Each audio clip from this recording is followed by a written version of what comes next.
When discussing any racing game that becomes part of a long-standing franchise, such as Forza or Gran Turismo, there are almost always vehicles on certain installments of those games which get left behind. For Gran Turismo, for instance, you've got stuff like the Renault Espace F1, and here for Forza, we are taking a look at what I would say are 20 of the most desirable cars, and also beyond that, 20 of the most useful cars that should return to Forza. And of course, to clarify, these are not new cars to the franchise, these are all vehicles which have been featured in Forza's past, but for one reason or another, no longer are featured. And we're going to be covering a number of Forza games, such as 2, 3, 4, and even Horizon. So, let's get straight into the list. First up, we have one of my personal favourite vehicles on this list, the Mozilla MT900. This has been featured on a couple of Forza games, but unfortunately is no longer a part of the franchise, and the reason why that is so disappointing isn't just because it's a cool car, but because just like in the real world, it's a dominating force. In fact, the Mozilla is one of the fastest street cars on any game which features it, because it's a car which in the real world was so good at racing that it was literally banned, and then when it was finally allowed back, it had to run with significant disadvantages. That is how good this car is. Now, in the world of Forza, it's not the fastest in a straight line, and it can be beaten around corners, but it's such a strong car overall, in a similar way to something like a Nissan GTR, that this is most definitely a car which should return, and would be a very useful street car. Next up, probably the most beloved car from Forza 2 as far as the fans go, a unicorn in the Gran Turismo franchise, the Chrysler ME412 concept. An awesome supercar, truly an awesome one, with a quad-turbo Mercedes AMG V12 engine, 850 horsepower, 850 pound-feet of torque, and one of the highest overall performances in the game in terms of both acceleration and top speed. It's an ultimate class vehicle, and at 250 grand it sounds cheap by today's Forza standards, but back then that made it one of the most expensive cars in the game. This is one of the most highly requested cars to return to Forza, and for good reason. It's one of the coolest supercar concepts ever built. Or not built. Next up, I'm placing a personal favourite of mine from Forza 4 in particular, one of my most used LMP cars, the Acura ARX O2A. Even its younger sibling, the ARX O2B, is a superb LMP car in the LMP2 category with incredible handling and very low weight. But this one takes the edge, because the ARX O2A is one of the most dominating LMP cars in the game in terms of its all-round ability. Top speed is good, acceleration is strong, and the handling is sharp. To say the least, it's a dominating force in all of its forms. There's a VIP version, there's a Chaparral Tribute version, and there's the regular version shown here. Ultimately though, it's strange that the car is no longer featured, but if it were to make a return, it would do so with a bang, because this car is seriously rapid. Next up, I'm putting the first of two vehicles in particular from the first Forza Horizon game, which I believe strongly deserve a return, not only because they're not featured on any Forza games anymore, but because, even stranger than that, Forza Horizon 1 is the only Forza game to feature them, which is kind of weird, and that is the Koenigsegg CCX R Edition. The totally carbon fibre, hardcore, stupidly powerful version, which is one of the best supercars in the game because it doesn't just have the straight line speed of something like an Ultimate Aero or a Hennessy Venom, but even unlike most of the other Koenigsegg's in the franchise, can actually match that with cornering ability as well. If you've never played the first Horizon game and would like some idea of what this car is like, imagine a road-going version of the CCGT. Next up on the list, another supercar which is very highly requested and highly sought after for a return to the franchise, the insane Gumpert Apollo. In particular on the game, it's the Gumpert Apollo S with almost 700 horsepower, and although the car isn't as strong as you might hope in terms of, in particular, top-end speed, which isn't too surprising given that it is a track-going supercar with a lot of downforce. It is a car which is definitely not for beginners. The handling can be slippery, and it's a car which feels a lot heavier than it is through corners, but with the right driver, the right tuning, and used under the right circumstances, this can definitely bring the fight to vehicles like the Jos, the Mozilla, and the Ascari. Next up, another returning vehicle from Forza 2, and my personal favourite car in the game, the Seat Cupra GT, a supercar concept slash prototype slash one-make race car, kind of. This is an Audi-powered 500 horsepower pure track car from Seat, which looks kind of like a Veyron and kind of like a TVR Speed 12 and kind of like a lot of things put together, but at the same time very much so like a Seat. It's a great looking car, a fantastic track car, and one of the most, I would say, undervalued unicorns of the franchise. It has its fans, myself definitely included, but many people don't talk about this car enough.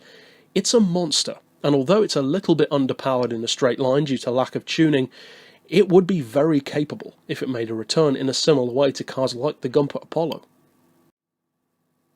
Next up, another personal favourite of mine, but in particular from Forza 4, once again, the Cadillac LM Po2. This car is a monster, but it's one which is an undervalued monster. It doesn't have the most power around or the most impressive livery or even necessarily the strongest of numbers when tuned or stock, but what it does have is a fantastic driving feel. The car itself is very compact, being an LMP 900 style car like the BMW V12 LMR and a couple of others. It's got a very low slung style, it's low, it's wide, even the wing on the back is almost touching the ground. And the driving feedback which this car gives you is very easy to underestimate, but at the same time, it's up there with the best of them. People have never given the Cadillac the respect that it deserves on Forza, but when I used this car online back in the day, there wasn't much that could straight up outrun it. It could be beaten, but never by much. Next up, a car which a lot of people want, a whole lot of people want to return, not just in top secret form with around 1,000 horsepower for obvious reasons, but just in general. So many people want to see a return of the Toyota Supra to the Forza franchise. Personally, it's not high on my list because I'm not a huge Supra fan anyway, but the fact remains it is a fast car, a seriously fast one.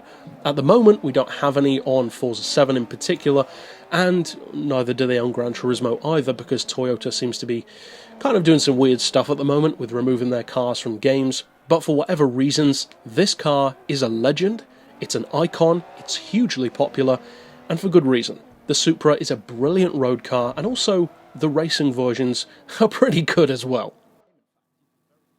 Next up we have what could quite possibly be the most beautiful modern LMP machine, although one which, again, doesn't get the chatter that it deserves despite being a truly brilliant prototype race car, the Aston Martin Lola B0960. This is a gorgeous machine with a large capacity 5.9 litre naturally aspirated V12. It screams like a supercar and it performs like a Formula car. That's pretty much the best of both worlds, and what the end result is one of the best LMP cars in the game, and even the Aston Martin AMR1, the 2-litre open-top sibling, isn't exactly a bad car in its own right either.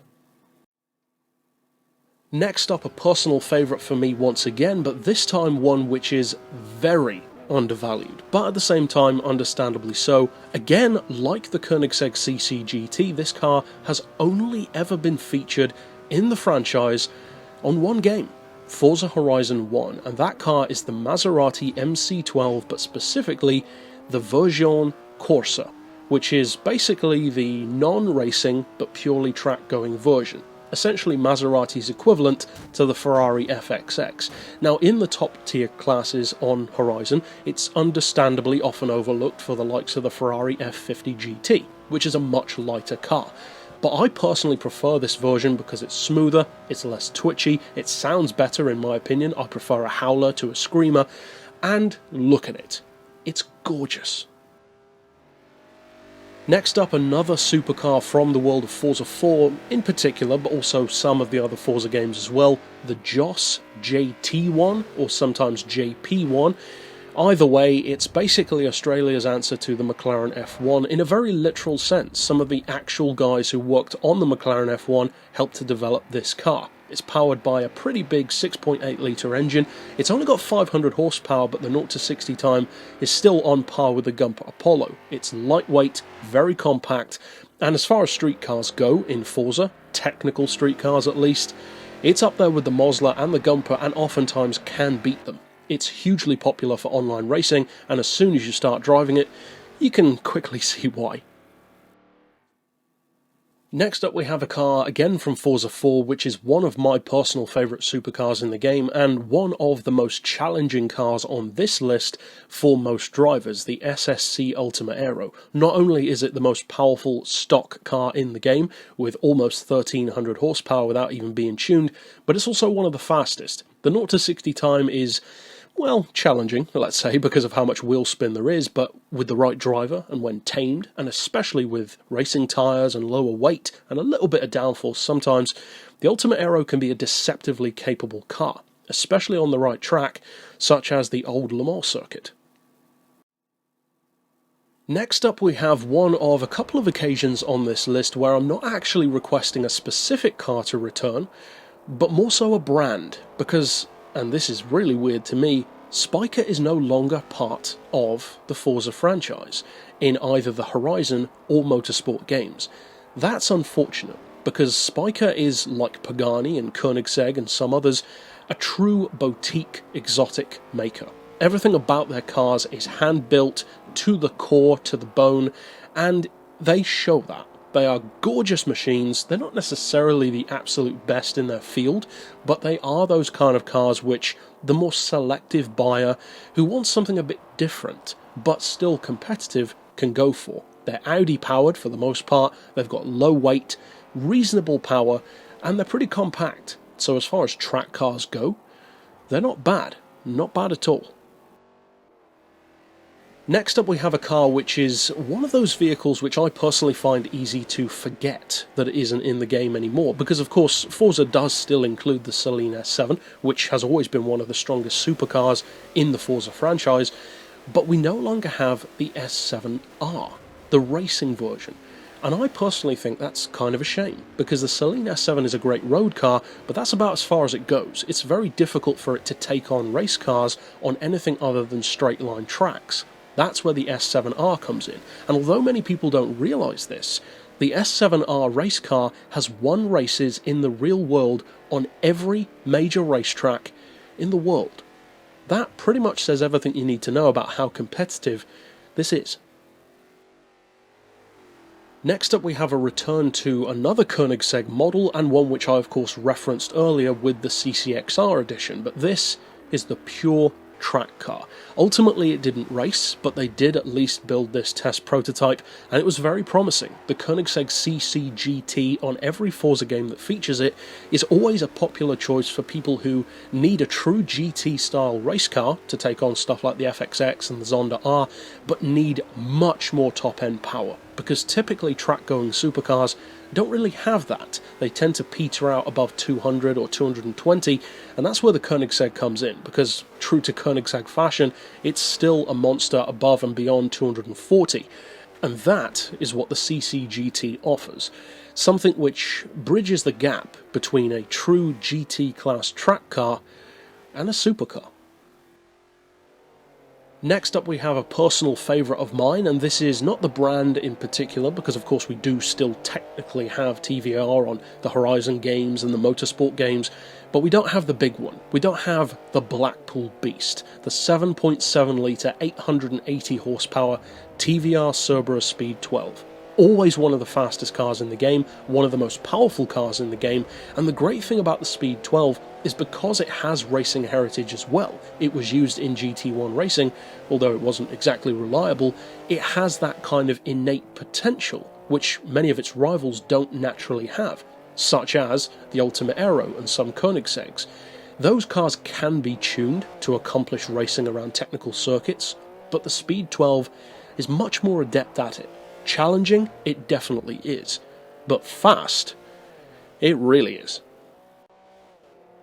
Next up we have another kind of forgotten supercar, a supercar concept, more so. They didn't build that many from Forza 4, and a car which really grew on me over the time and the years that I drove it, the Devon GTX. For those who don't know anything about this car, it is underneath based on the Viper ACR.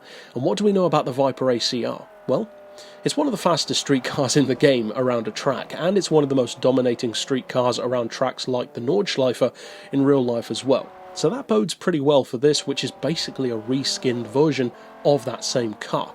And that's exactly what it is. The Devon is one of the best handling supercars in the game, one of the fastest supercars in the game around a track, and to cap it all off, Devon is one of the fastest cars in the world in real life around Laguna Seca, which isn't exactly a supercar friendly circuit.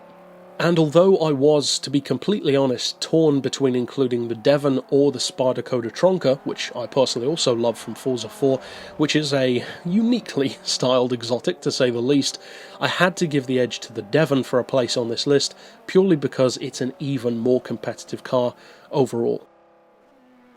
Next up, another car, at least from my point of view, like the Saleen S7R, which is kind of easy to take for granted when we have it on games. The Mazda Furai, the triple rotor spiritual successor in some ways to their iconic 787B, something between supercar and prototype. Ultra low weight, not necessarily ultra high power, but at the same time a car that doesn't really need it. Rotary engine cars always go beyond their raw numbers, and the Furai definitely does. It's one of the quickest track cars in the game, and it's a car which can not only take on the likes of the FXX, the MC12, the Gumpert Apollo and various others, but 9 times out of 10, it can beat them. Around corners, it has one of the highest levels of grip in the game. Next up we have another personal favourite of mine, not the Ascari A10, of course, even though it is painted in that livery, but more specifically the car underneath the livery here, the Ascari KZ1R. The Ascari KZ1 is a very undervalued supercar, not just on games but in the real world as well, and it's often one which is misrepresented, such as on Test Drive Unlimited, which doesn't give it any due compared to what it should be capable of. And that one does have the A10, but even then, it's not one of the best cars in the game. However, on Forza, the KZ1R, which bridges the gap between the KZ1 and the A10, is a car which doesn't really get the respect or use that it deserves, but at the same time is very competitive. Of course, it goes up against stuff like the Mozilla and the Gumpert Apollo, but even beyond that, the main advantage of the Ascari is that not only does it deliver the same kind of trackability as those cars, but it's actually a lot easier to use than many of them. It's a very forgiving car, a very pretty car, and a car which is just so much smoother than many of the other track day specials can often be. And I've personally kept my favourite until last, not in terms of a specific vehicle, but more as a team, because Panos is my favourite racing team in real life. Panos as a brand, in a similar way to Spykor, is no longer featured on any Forza game. Why? Why is that the case? They are such a cool company, and although they're not the most popular of companies in the game, whenever their cars are available, I always make use of them, as do many of other players, and this car in particular is a perfect example of that. The Panos LMP is, until recently, the only front-engined LMP car. Of course, now Nissan has the Nismo GTR as well, but unlike the Nismo, this is actually a competitive car. It's a brilliant LMP car, it's one of the best oval racing LMPs, but even beyond that, Panos' other models are great as well. The Abruzzi is a great GT class machine, and the road-going Esperante is a great sports car. So why is Panos not on the game anymore? They are such an unsung but revolutionary team with so many exploits to their name, it's not even funny. They were the first team to have a hybrid Le Mans car, they were the first team to design the Delta Wing, which Nissan tried to steal the design of.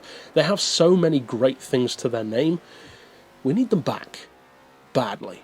But so do we with the rest of the cars on this list. So feel free to slap down below what cars you would like to see return, but for this list overall, that's it, and I'll see you guys next time. But for now, as always, thanks for watching.